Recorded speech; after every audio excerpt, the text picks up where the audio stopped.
transformations mesurettes.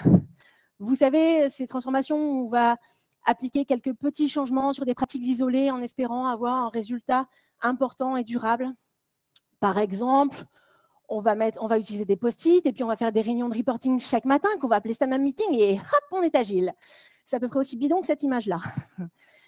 Moi, ce genre de transformation, ça me fait penser à ces régimes miracles, vous savez. Buvez chaque matin le jus d'un citron dilué dans un grand verre d'eau tiède à jeun et vous allez perdre 20 kilos en 15 jours sans aucun effort. Personne n'y croit. À l'opposé de ces transformations, si on peut appeler ça des transformations mesurettes, il y a le déploiement de frameworks agiles à l'échelle de l'entreprise, de frameworks prescriptifs. Une seule méthode pour les amener tous à l'agilité et dans les ténèbres les lier. Et plus le framework est prescriptif, plus il doit être exhaustif. Et plus il est exhaustif, plus il est complexe. Du coup, on va former massivement les équipes à l'application des nouvelles pratiques, sans forcément d'ailleurs leur expliquer ni l'intérêt ni le fonctionnement de ces pratiques, pourquoi ça marche.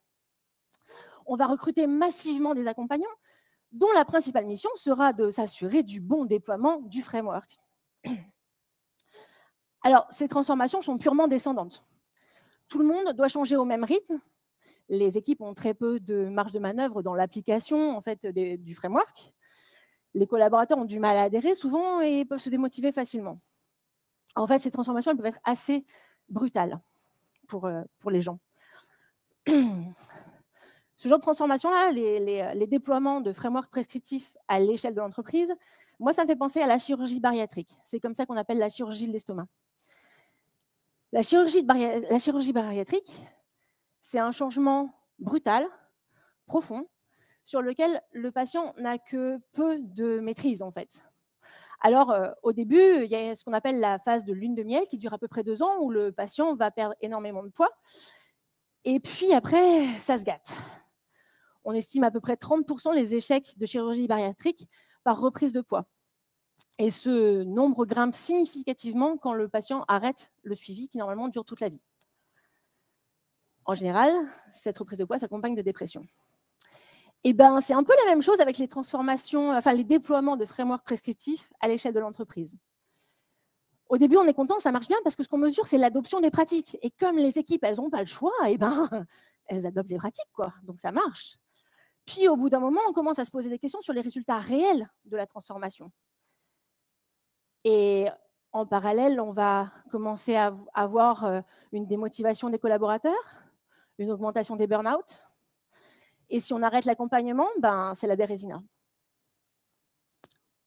Pour moi, ces frameworks, ce n'est pas des frameworks, en fait, ce sont des méthodes. Un framework, c'est censé être un cadre général qui laisse un minimum d'autonomie dans l'implémentation. Et il y a des frameworks agiles qui méritent beaucoup mieux ce nom-là. Scrum, par exemple, c'est un bon exemple.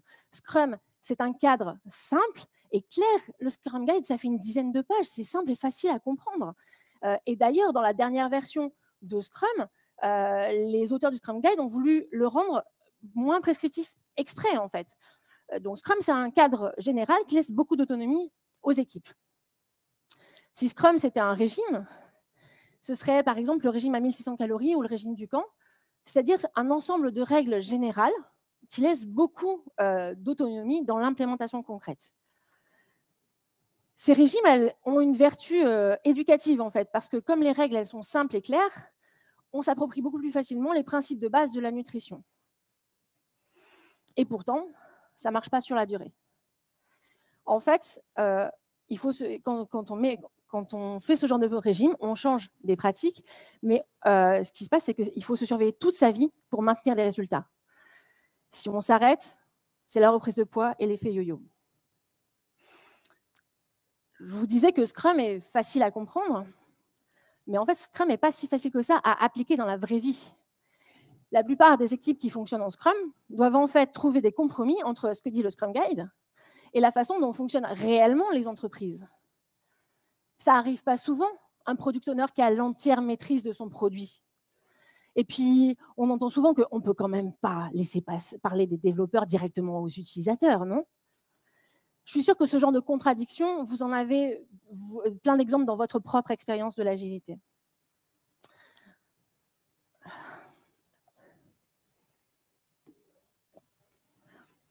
Donc, que ce soit pour les régimes ou les transformations agiles, dont je vous ai parlé, je vous ai montré que ça ne marche pas. Peu importe l'effort qu'on y met ou la méthode qu'on utilise, ça ne fonctionne pas. Comment ça se fait, en fait? Je vais commencer par vous parler des régimes, et puis on va voir ce qu'on peut en tirer comme leçon sur les transformations agiles. Je vais vous parler de l'effet yo-yo. Vous connaissez sûrement l'effet yo-yo. Je fais un régime, je perds du poids, le yo-yo descend. Puis après, j'arrête le régime, je reprends du poids, le yo-yo remonte. Et puis après, comme j'ai repris du poids, je refais un régime, je perds du poids et le yo-yo redescend, et ainsi de suite. Et comme en général, on reprend plus de poids que ce qu'on en avait perdu, on s'enferme dans un cercle vicieux en fait, de prise de poids. Bon, dit comme ça, je ne vous apprends pas grand-chose. Alors, je vais essayer de rendre ça un peu plus concret. Pour préparer cette conférence, je me suis plongée dans mes souvenirs et mes archives et j'ai reconstruit ma courbe de poids depuis mes 18 ans. Quand on regarde la courbe, on commence à comprendre un peu mieux ce que c'est l'effet yo-yo. Je vais même rendre ça encore un peu plus concret. Si je cumule le poids que j'ai perdu depuis mes 18 ans, en fait, j'ai perdu plus de 90 kilos. 90 kilos, c'est ça. Dans la même période, j'en ai repris 125. C'est ça. Je crois que ça donne un peu plus de corps aux données. Voilà, c'est ça l'effet yo-yo. Et c'est ça qui fait que les régimes, ça ne marche pas. Enfin, ça ne marche pas durablement. Quand on regarde ma courbe de poids, on peut voir que, par exemple, il y a une fois où j'ai perdu 26 kilos en quelques mois. On ne peut pas dire que je n'ai pas fait ces régimes sérieusement. Je m'y suis donnée à fond. Et pourtant, ça ne marche pas. Le résultat, il est là. Alors, comment ça se fait? Il fonctionne comment, cet effet yo-yo? Il vient d'où? Comment ça marche? En 2011, je faisais le régime du camp. J'avais perdu pas mal de poids. Ça se passait bien. J'étais contente. Et puis, ma grand-mère est morte. Quelques mois plus tard, j'avais repris tous mes kilos. En 2015, pardon, je vous ai spoilé. En 2015, j'étais en plein régime du camp aussi, à nouveau.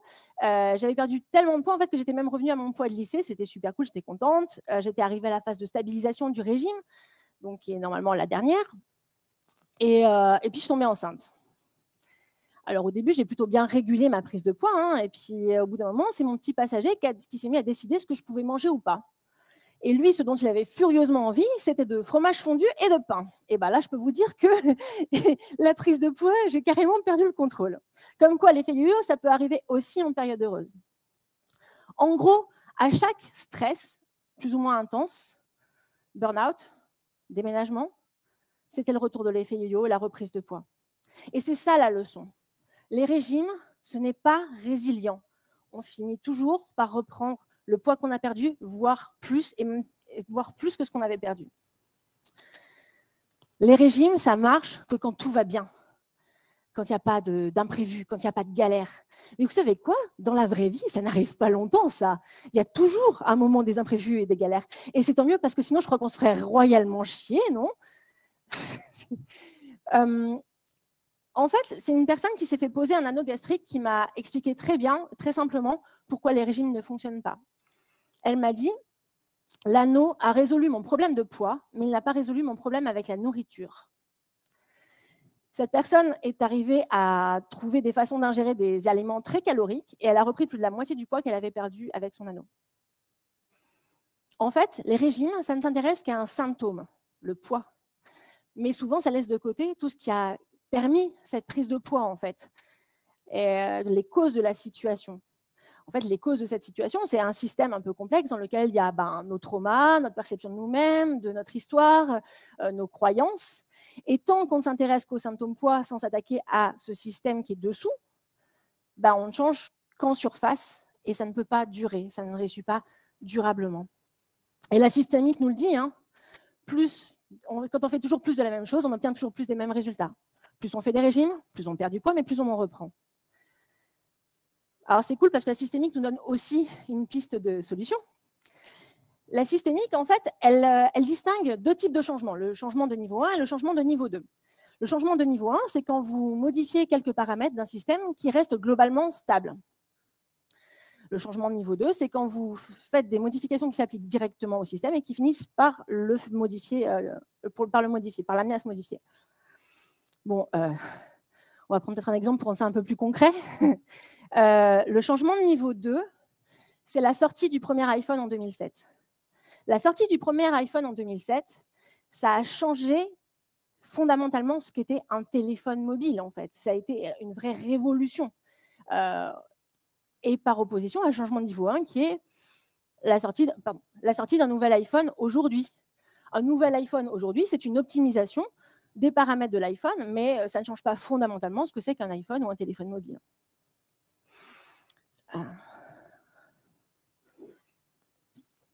Alors, appliquons ces concepts-là au régime. Faire un régime, c'est modifier les paramètres de son alimentation. C'est un changement de niveau 1. Pour faire un changement de niveau 2, il va falloir s'attaquer au système qui crée en fait, la prise de poids et même qui a intérêt à ce qu'on se maintienne dans ce poids élevé. Il va falloir s'attaquer à la perception qu'on a de nous-mêmes, de notre histoire et à nos croyances. Alors, comme pour les régimes, il y a de l'effet yo-yo aussi dans les transformations agiles.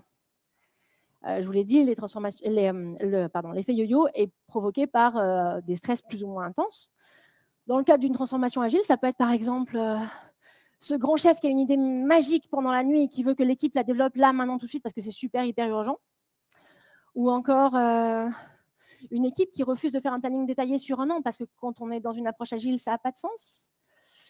Ou encore une équipe qui décide en rétrospective de faire du mob programming et le manager qui s'y oppose fermement, parce que tu comprends, ça va forcément mettre le planning en retard. Bon, il y a plein d'autres exemples possibles, vous en avez sûrement là encore dans votre expérience propre. Dans lesquels je vous ai cités, on remarque quand même une constante où on a des équipes terrain qui s'approprient l'agilité et puis un management qui est en décalage et qui continue en fait d'utiliser les anciens paradigmes. Bon, peu importe le stress déclencheur de l'effet yo-yo dans l'agilité, ça finit un peu toujours de la même façon. On vous a laissé faire votre expérimentation, votre truc agile, là, et puis on a bien vu que ça n'a pas marché. Et puis, comme ça ne marche pas, de laisser de l'autonomie aux équipes, et on va revenir à l'ancienne méthode et on va bien remettre du command and control. Des fois, c'est un peu plus déguisé, un peu plus sournois. C'est-à-dire qu'on va continuer d'utiliser le vocabulaire agile, les pratiques agiles, mais on va les dévoyer complètement pour remettre du command and control. Ça vous parle, ça ? Ok. Pour ceux qui sont à distance, les gens hochent frénétiquement la tête. Je fais le télétexte. En fait, nos transformations agiles échouent parce que ce ne sont que des changements de niveau 1. On ne fait que changer quelques paramètres du système.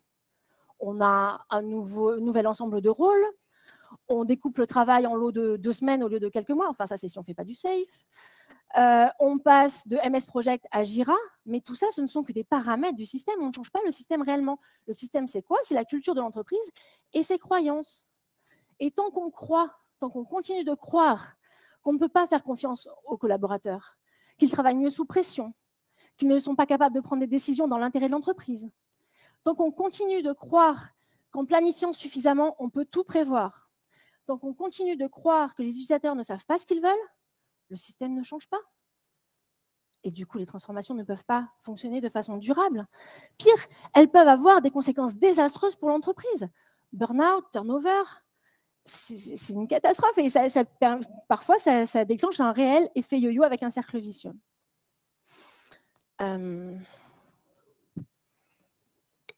Bon, j'ai bien plombé l'ambiance. Je vous dis que voilà, en gros, ce qu'on fait, ça ne marche pas. Super. Ce que je vous ai expliqué, c'est que ce soit pour les transformations agiles ou les régimes qu'on fait aujourd'hui, ça ne marche pas parce que ce qu'on fait, c'est que des changements de niveau 1. Et que du coup, on ne peut pas changer durablement. Et du coup, est-ce que c'est possible de changer durablement? Et si oui, comment on fait? Alors, en 2017-2018, j'ai fait un burn-out. Et ça a été une période clé dans ma vie. Parce que j'ai décidé de changer des choses en profondeur chez moi. Alors, ce n'était pas la première fois que j'essayais de changer des choses chez moi. Mais cette fois-ci, je m'y suis prise différemment. J'ai réfléchi à la façon dont je m'y prenais pour changer. Et j'ai compris que je devais changer ma façon de changer. Du coup, j'ai étudié le changement. J'ai parlé à des psychologues, j'ai parlé à des coachs, j'ai lu sur du développement personnel, sur la systémique, sur le traitement des addictions. Et puis surtout, j'ai expérimenté, j'ai appliqué tout ce que je disais à mon propre changement.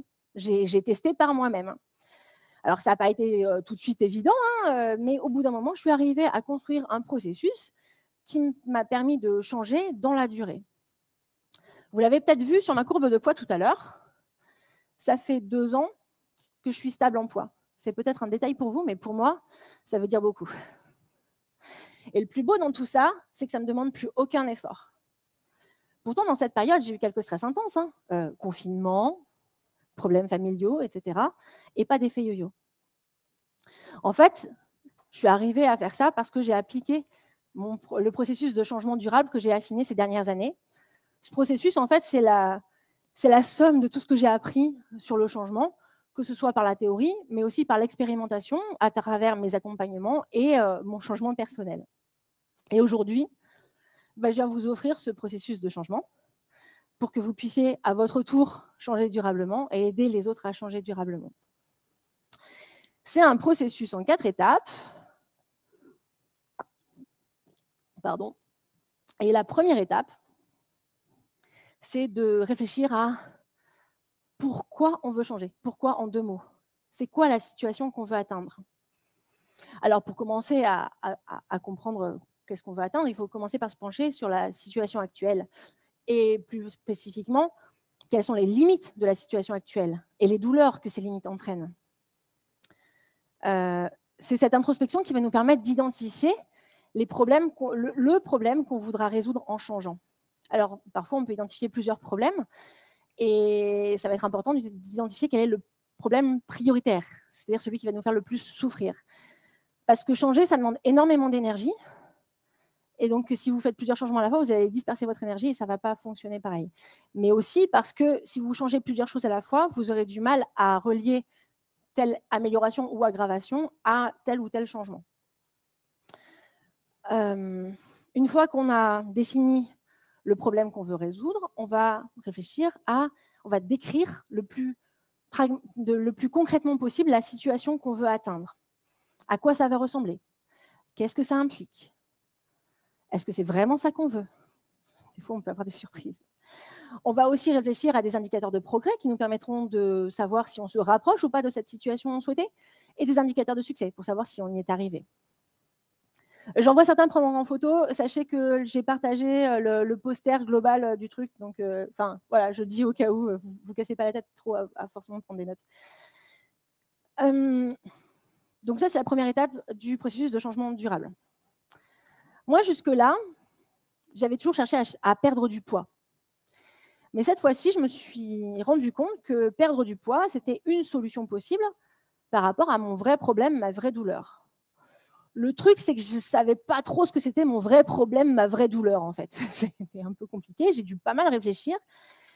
Et en fait, un jour, j'ai compris que ma vraie douleur, c'était les sentiments très négatifs qui m'envahissaient quand je voyais mon corps dans le miroir. En fait, je n'aimais pas mon corps et même je le détestais et ça me faisait souffrir énormément. Et du coup, ça m'a permis de définir ma situation souhaitée. Je veux accepter mon corps tel qu'il est. Alors oui, j'aurais pu dire je veux aimer mon corps tel qu'il est, mais ça me paraissait tellement impossible et on ne peut pas réussir si on part perdant. Donc, du coup, j'ai choisi je veux accepter mon corps tel qu'il est. C'est une phase qui demande beaucoup d'introspection et dans le cadre de transformation agile, un coach peut vous aider en fait, en vous posant des questions, en vous décrivant ce qu'il voit.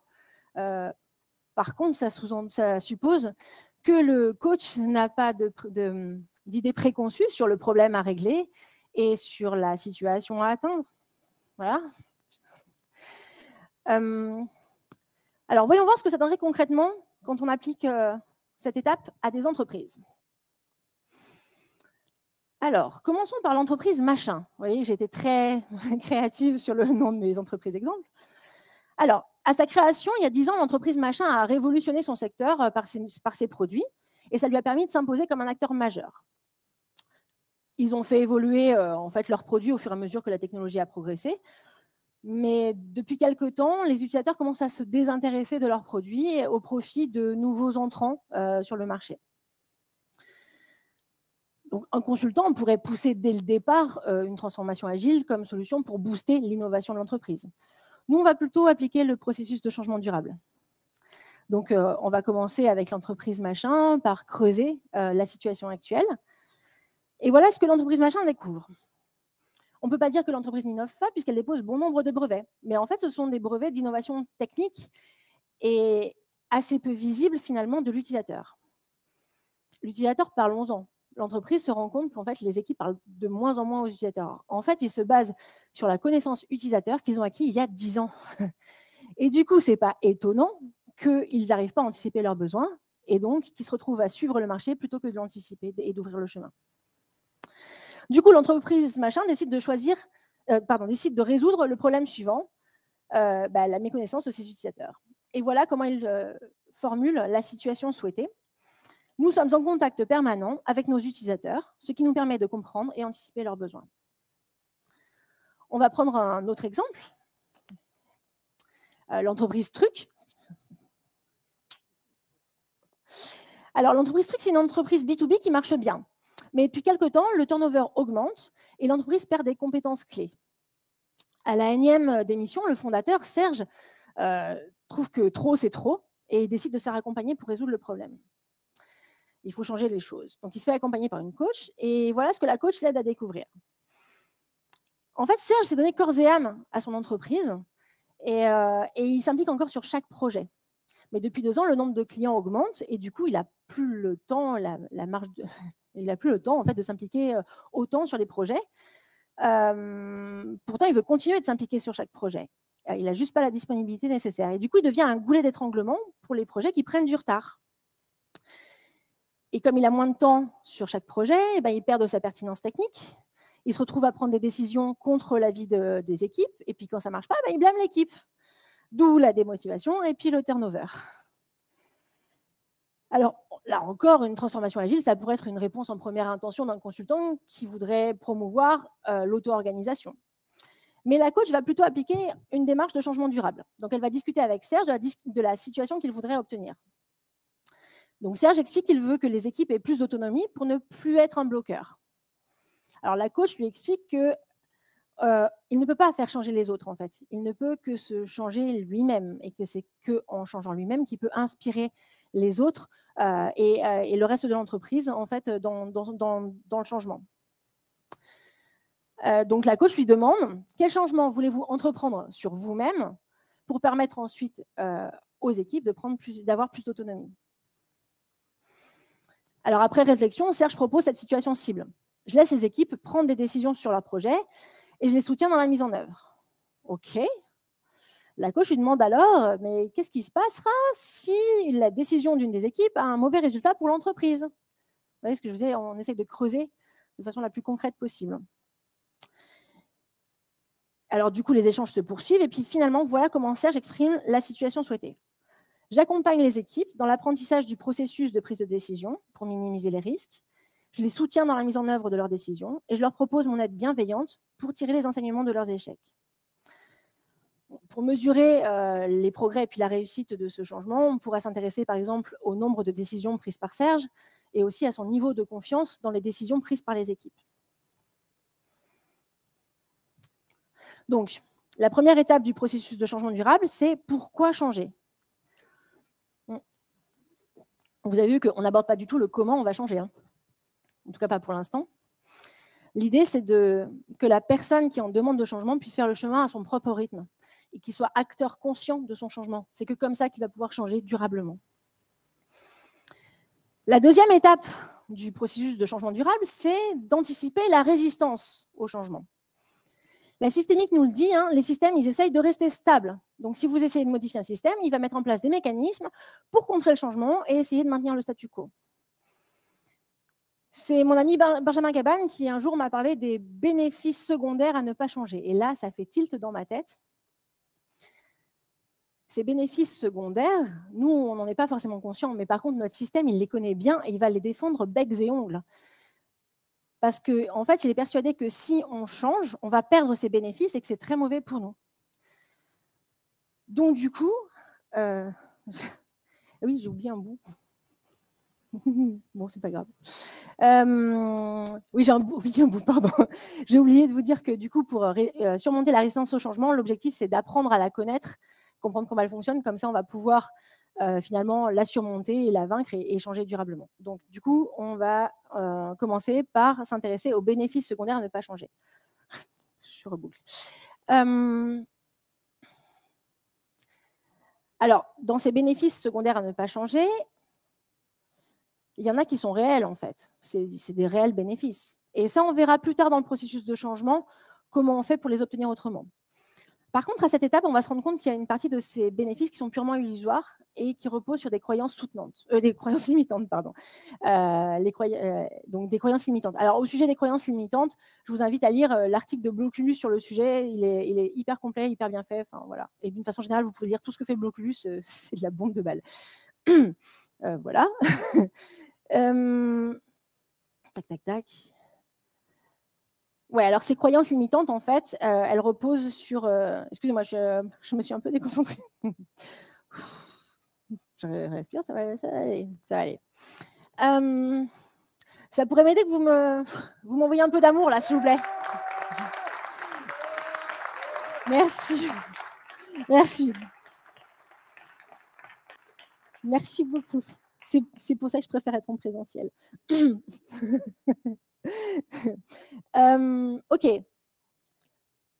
Il y a ensuite une dernière étape qui est d'envisager l'échec.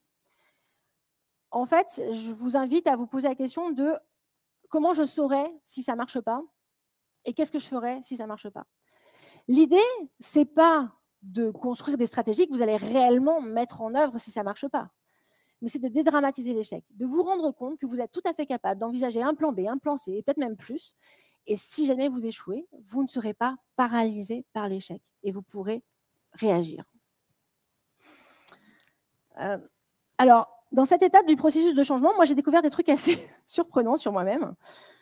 J'ai découvert qu'un de mes bénéfices secondaires à être grosse, c'était de ne pas tenter les harceleurs de rue. Alors, bon, c'est un bénéfice purement illusoire, hein, qui repose sur des croyances limitantes complètement bidons, en fait. Déjà que les relous n'embêtent que les jolies femmes, qu'il faut être mince pour être jolie, ça c'est une croyance qui me vient de ma mère, merci maman, que je ne suis pas capable de me défendre quand on me harcèle. Ça c'est une croyance qui vient d'une agression que j'ai subie à 18 ans et contre laquelle je n'ai pas su me défendre à l'époque. Aujourd'hui, ces croyances, pour moi, je sais qu'elles sont fausses. Voyons voir ce que ça donne pour nos entreprises exemples. Quelles sont les croyances limitantes qui pourraient émerger pour l'entreprise machin qui a du mal à innover parce qu'elle ne connaît pas ses utilisateurs? Alors voici, donc, par exemple, un utilisateur qui ne se plaint pas, c'est un utilisateur satisfait. Un feedback négatif, c'est une mauvaise chose. Les utilisateurs sont toujours mécontents de quelque chose. Si on leur demande, ils finiront toujours par trouver la petite bête. La recherche utilisateur, ça prend du temps et ça coûte de l'argent. Nous sommes nous aussi des utilisateurs, on n'a pas besoin de recherche utilisateur. Et les utilisateurs ne savent jamais ce qu'ils veulent. Toute ressemblance avec une situation réelle ou ayant existé serait purement pas fortuite du tout. Si on reprend l'exemple de notre entreprise Truc et de son fondateur Serge qui veut donner plus d'autonomie aux équipes, voici le genre de croyances limitantes qui pourraient émerger. Je prends de meilleures décisions que ce que les équipes sont capables de prendre. Il existe une seule meilleure décision. Je peux connaître à l'avance le résultat d'une décision. Ça va plus vite si c'est moi qui décide. Bon, donc, les deux premières étapes du processus de changement durable, c'est comprendre pourquoi on change et anticiper la résistance au changement. La troisième étape, c'est s'équiper pour réussir. On va commencer en fait par déconstruire nos croyances limitantes, c'est-à-dire les croyances qu'on a identifiées à la deuxième étape. On va chercher à les déconstruire pour les remplacer par des croyances soutenantes. Là-dessus, encore une fois, l'article de Bloculus est très bien fait. En gros, l'idée principale, c'est d'aller chercher dans notre propre expérience les moments où ces croyances ne se sont pas vérifiées et d'aller rassembler le maximum d'informations par rapport à ça, dans quel contexte c'était, qu'est-ce que j'ai fait de différent, etc. Et ça va nous permettre de faire émerger des croyances soutenantes. On va aussi aller regarder ce qu'on fait déjà bien par rapport à la situation souhaitée. L'idée, c'est de ne pas changer ce qui marche, hein, et au contraire de s'appuyer sur nos forces. Et puis, on va aller aussi lister les atouts qu'on a pour réussir. Les atouts, ça peut être des forces spécifiques de l'entreprise, ça peut être des compétences qu'on a dans l'entreprise et qu'on n'avait pas forcément exploitées correctement jusque-là. Enfin voilà, c'est très varié. Quand j'ai étudié mes régimes passés, je me suis rendu compte que je suis capable d'énormément de volonté pour suivre un cadre que je me suis fixé. Je suis quelqu'un de très organisé. J'adore faire des tableaux, des fiches, tout ce qui me permet de me faciliter la vie et de tracer mes progrès. Je suis très lucide sur moi-même aussi. Je n'ai pas peur d'aller fouiller dans les recoins les plus sombres de moi et j'adore comprendre comment je fonctionne. Et bien tout ça, ce sont des super pouvoirs pour changer sur la durée en fait. Et quand j'ai réalisé ça, c'est devenu des croyances soutenantes.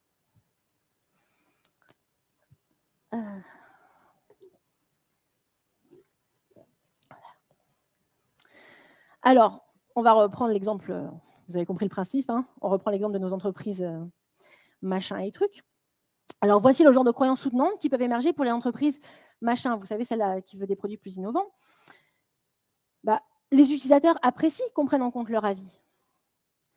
Plus tôt on reçoit un feedback négatif, plus vite et plus facilement on peut le prendre en compte pour améliorer le produit. Ce qui coûte le plus cher, c'est de sortir un produit qui ne rencontre pas sa cible. Et une que j'aime bien, vraiment, ce n'est pas à l'utilisateur de savoir ce qu'il veut, c'est à nous d'écouter attentivement ses douleurs et de lui proposer des solutions.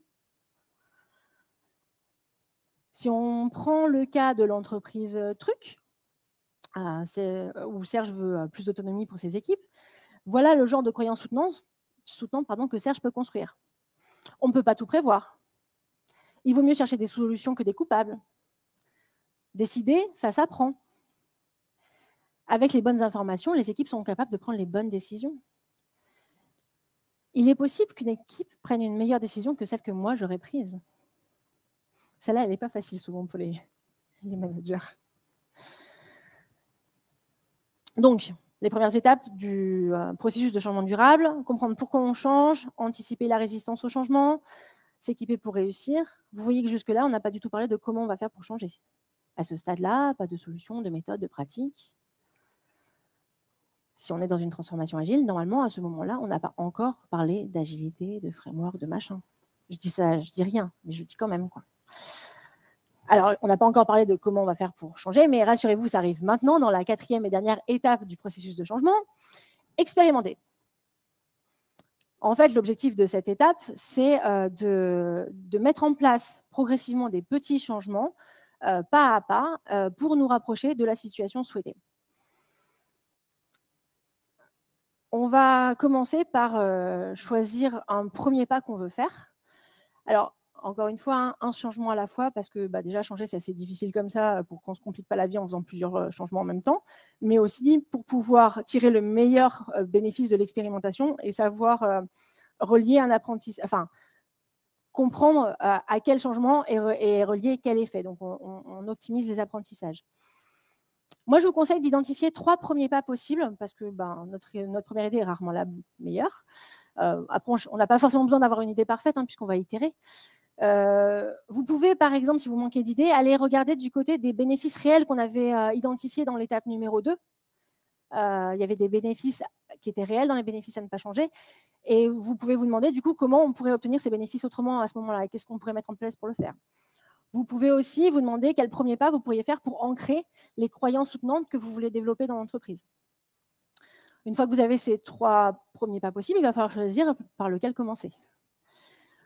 Moi, ce que je vous conseille de faire, c'est de vous demander, selon vous, quel est le changement qui va avoir, qui est potentiellement, a priori, l'impact le plus positif par rapport à ma situation souhaitée. Puis ensuite, vous demandez, est-ce que je me sens capable de le faire maintenant?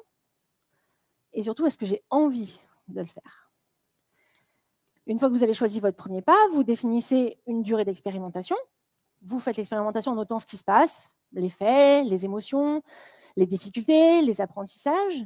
Et au bout de cette période d'expérimentation, vous évaluez vos indicateurs de progrès. Est-ce qu'on s'est rapproché ou pas de la situation qu'on voulait atteindre? Ça vous permet de savoir ce que vous voulez faire de ce changement. On garde, on jette, on modifie. Et puis après, vous évaluez vos indicateurs de succès. Et si vous êtes arrivé à votre situation souhaitée, vous faites la fête. Et puis sinon, bah, vous repartez pour un tour d'expérimentation.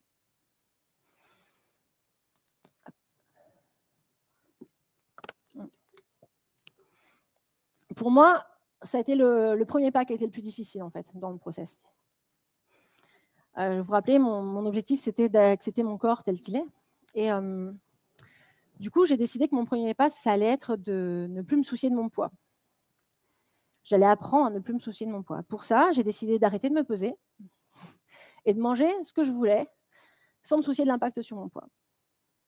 Alors, je vous avoue que le lâcher-prise au début, il n'a pas été facile. Hein. Et puis, je me suis dit, bah, c'est une expérimentation, tu vas tester 2-3 mois, qu'est-ce qui peut se passer de pire? Que tu prennes beaucoup de poids d'un coup? Au point où tu en es, franchement, on ne verra pas la différence. Et puis, de toute façon, je le verrai bien dans mes habits. Si l'expérimentation, elle déraille, je pourrais l'arrêter au pire. Donc, j'ai fait ça pendant cette période, j'ai mangé ce qui me faisait envie et j'ai arrêté de me peser. Donc, ce qui me faisait envie, sans me priver de rien, hein, mais sans être dans l'excès non plus, puisque du coup, j'étais connectée à mes envies. Et j'ai été super surprise du résultat.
Je suis peut-être un peu idéaliste. Hein,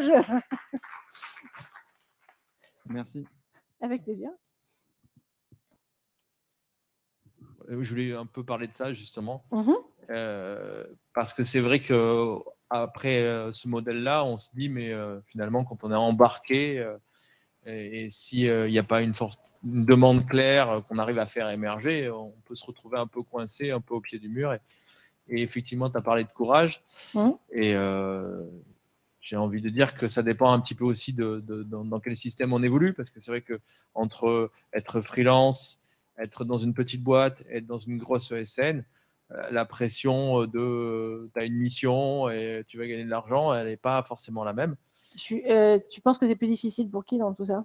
Alors, je sais pas, peut-être que les freelances... Moi, j'ai jamais été freelance, je m'en rends pas compte. Moi, je le suis, je peux te dire qu'il y a des fois, c'est un peu la traversée du désert. Mais ce que je veux dire par là, oui. Mais j'assume. Il y a certainement des choses qui sont très difficiles aussi, mais tu es seul à bord. C'est-à-dire que tu n'as pas de pression extérieure pour faire. Mais c'est un autre. Les problèmes sont différents, on va dire. Après, je pense qu'on a tous une forme de libre arbitre aussi. Je ne dis pas qu'il faut tous plaquer nos boulots et devenir freelance, c'est pas ce que je dis. Mais je pense que même au sein de nos entreprises, quand on bosse en ESN, on peut faire passer des messages. Je peux te dire que les commerciaux qui étaient présents, parce que du coup c'était avec du portage à la réunion d'avant-vente hier, ça les a un peu défrisés, mais d'un autre côté, ils ont appris des trucs et ils ont vu que ça avait fonctionné avec le client en fait. Donc du coup, j'ai probablement fait bouger un peu leur ligne. Donc c'est pas une fatalité et souvent on s'imagine à l'avance que ça va pas marcher, que ça sert à rien et on n'essaye même pas en fait. Enfin, à un moment donné, c'est pas très coûteux d'aller demander à un client qui vous dit je veux faire une transformation agile, de lui dire ok, mais en fait vous voulez résoudre quel problème? Et vous saurez comment que ça marche. Parce que moi j'en ai besoin pour savoir quand est-ce que je vais avoir réussi ma mission. Donc, pas forcément dans un mode de prosélytisme et de lui parler de ce processus-là. Vous n'êtes pas obligé de lui rendre visible tout ce qu'il y a dans la coulisse.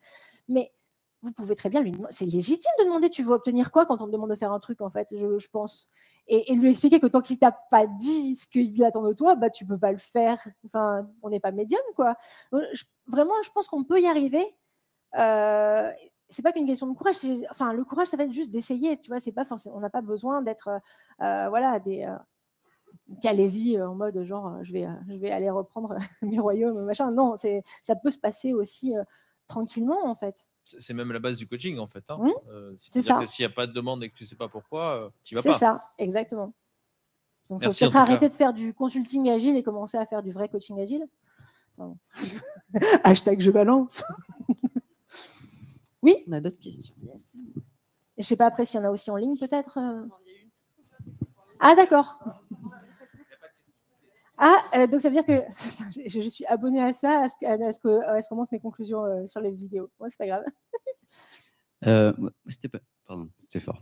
C'était pas une question, mais je tenais à remercier, à féliciter la démarche de questionner la manière de changer, parce que je trouve personnellement que c'est absolument fondamental dans le monde d'aujourd'hui pour pouvoir opérer les changements nécessaires pour, on parle de survie de l'espèce, mais même au-delà de ça, le bonheur de l'humanité. Et donc voilà, encore bravo pour cette démarche-là, et j'espère que chacun s'appropriera la démarche de la recherche de la vérité quelque part, de pourquoi. Merci. Du coup, sur ce, je vais vous souhaiter un bon appétit. N'oubliez pas de faire des feedbacks sur Route Express, comme ça, moi, ça me permettra de m'améliorer, hein, parce que j'aime bien ça. N'hésitez pas à les faire aussi en physique sur les boards, on te les remettra de toute façon. Donc, super. Et puis, je vous souhaite une bonne suite de conférences. Au revoir.